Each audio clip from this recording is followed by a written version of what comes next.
Buonasera a tutti e a tutte. My name is Mathieu Grondin. I'm from Montreal, Quebec, Canada. Montreal is a French-speaking part of Canada.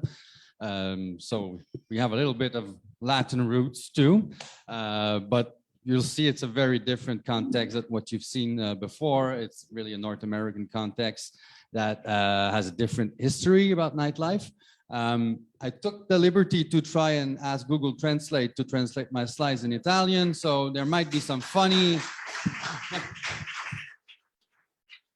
because I know when people come to Montreal, they always do everything in English and they don't do nothing in French. So we have to fight so people talk in French. So, you know, I understand a little bit. So if there's some funny words in there, it's, you know, it's just to add a little bit of humor in the event. So I started becoming a cultural activist for the night almost 10 years ago. 10 years ago, I was a DJ and event organizer, rave organizer in Montreal. And there was a progressive political party that got elected for the first time in Montreal. A political party that shares a lot, I think, with the values of the Radicali here in Rome.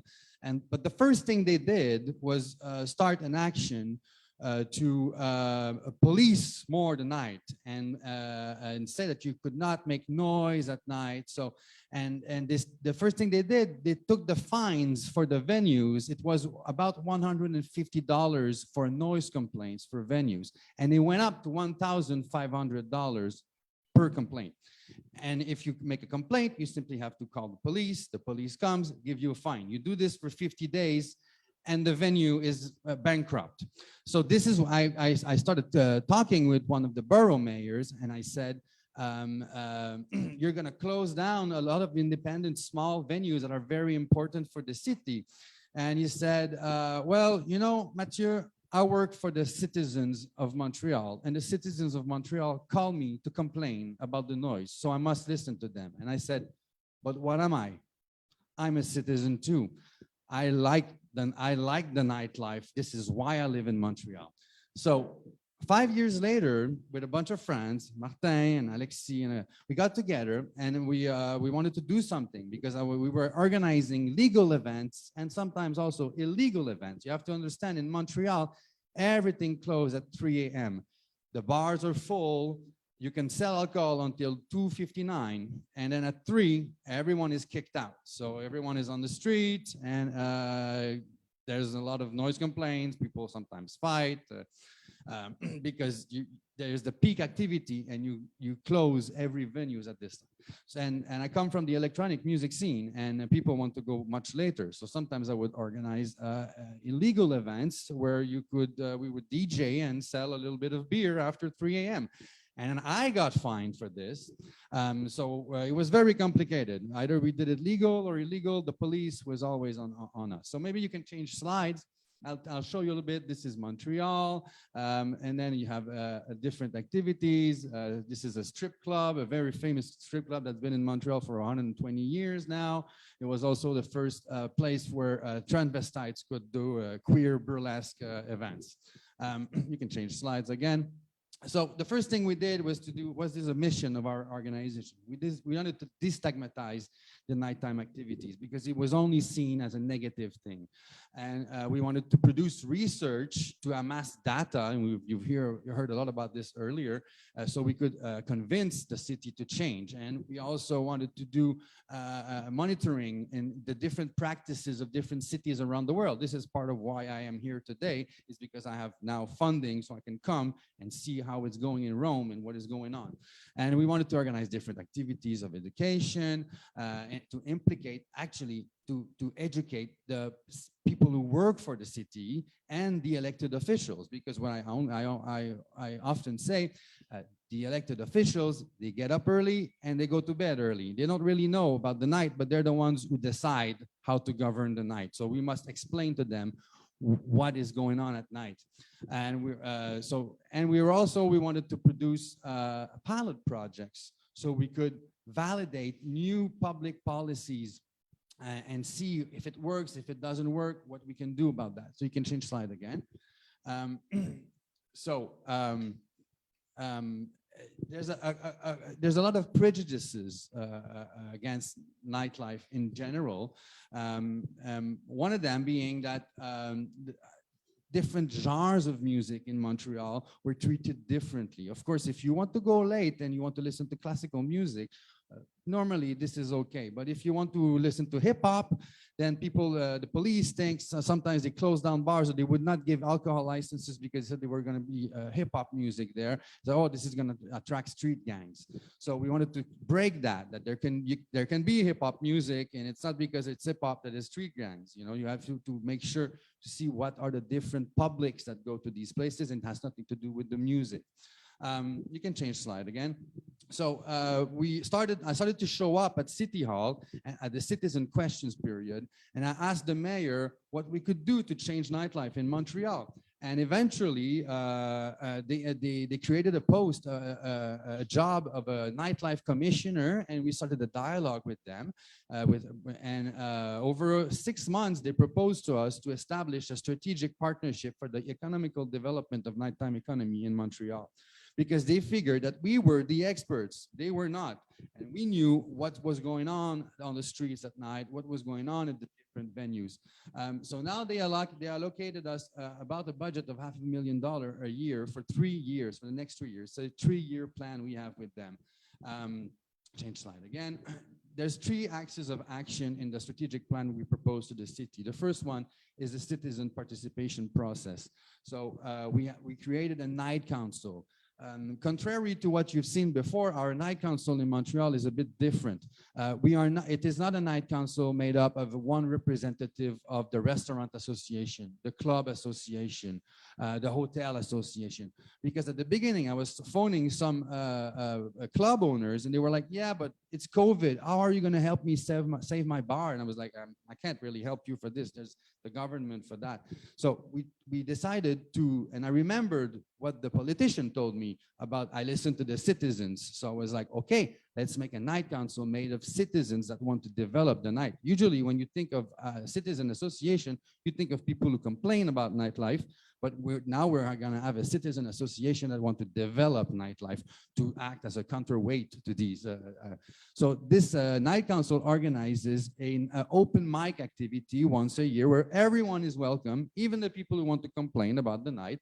We start a dialogue. So at least through this dialogue, we can make something happen. And usually people who complain, they usually have a good reason to complain. They don't complain for nothing, but they feel validated in their concern, and we start a dialogue and we can go forward with this.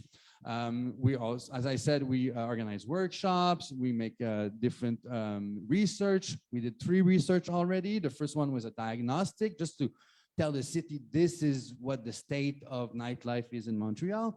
Then we did a consultation of the nighttime users, the people who go out at night. We had 5 different groups. One of them was students, another one was residents, another one was LGBTQ communities. We had 5 different groups like this.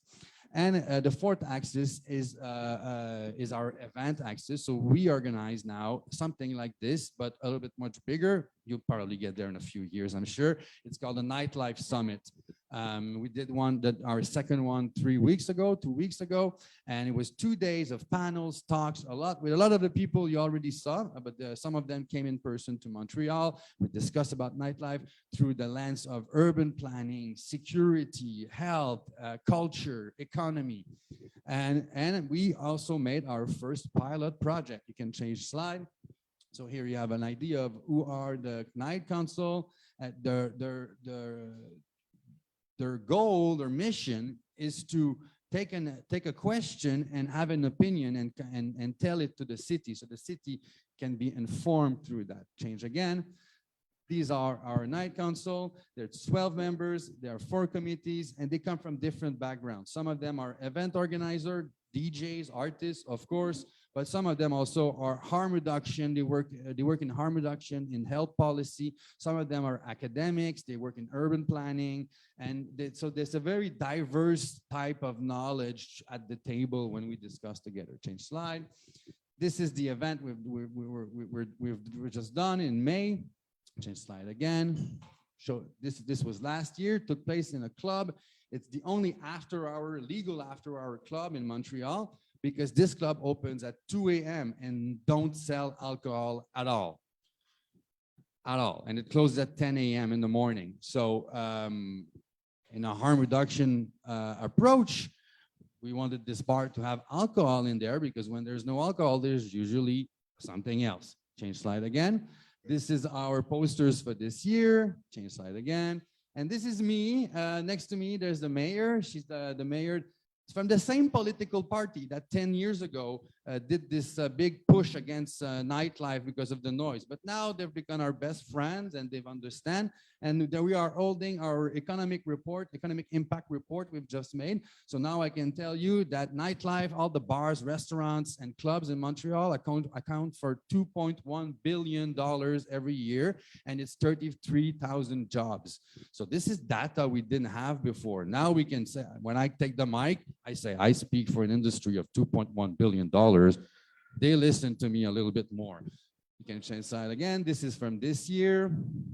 And this is our pilot project. So we asked the mayor to have a special permission so we could sell and make an event that would go 24-hour nonstop with alcohol sale for 24-hour nonstop. A bit like what you see in Germany, in Berlin.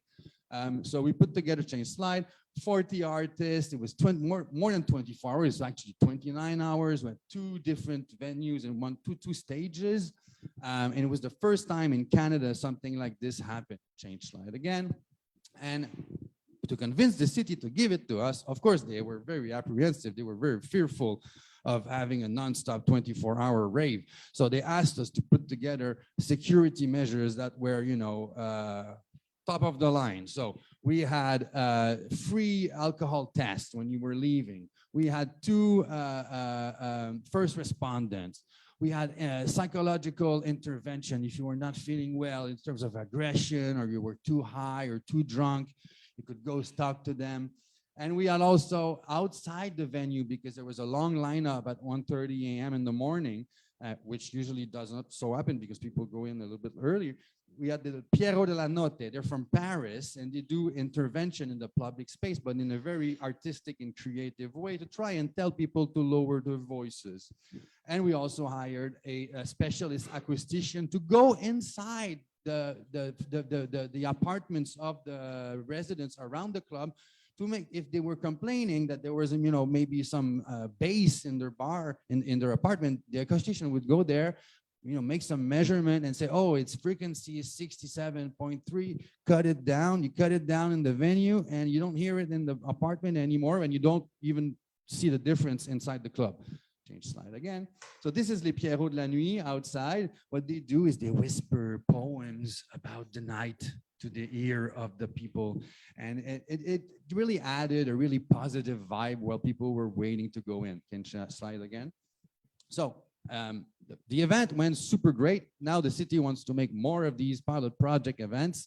But the final report I'm going to write it when I get back to Montreal. But with all these safety measures we put in place, they were not really useful. In the end, what happened in the time that the pilot project was happening, which is legally from 3 a.m. until 8 a.m. in the morning, because the bars can open at 8 a.m. in the morning. Don't ask me why. It's a very old law.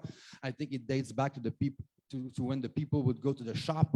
They would start at 5:30 in the morning, and at 8 they had their first break. So they would go and eat cured eggs and have a beer. But this is like my grandparents' time. So anyway, during the first night of the event, we had only 2 minor interventions. 2 girls were a bit too drunk, a bit too high. We gave them a little bit of water, and that was it. What happened though is when we ended at 3 a.m. at the very end of the event, the place was packed. We kicked everyone out, and there was a little bit of fighting, arguments outside the venue, which says exactly what we've been saying since the beginning. If you close the venue when it's peak time, and if you kick everyone out, that's when the problems happen. Also, this costs a lot of money to put together, so I don't think that would be feasible for a private promoter. We had public funding, of course, to do it, but we need to think about that for the future. You can change slide again. And that's it. So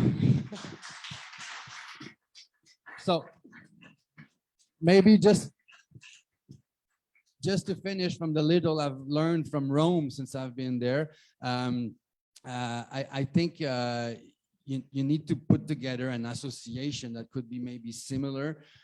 What I say, we are apolitical, even though what we preach in many ways is our horizontal governance of the night, where there is a lot of consultation. But if the mayor becomes a right-wing mayor tomorrow, I have to deal with him or with her. So I change my arguments because I'm an activist, depending on who I talk to. If you want to hear about economic data, I'm going to talk to you about economic data. You want to talk about cultural development? We'll talk about cultural development. You want to talk about safety and health? I know how to talk about safety and health. So thank you.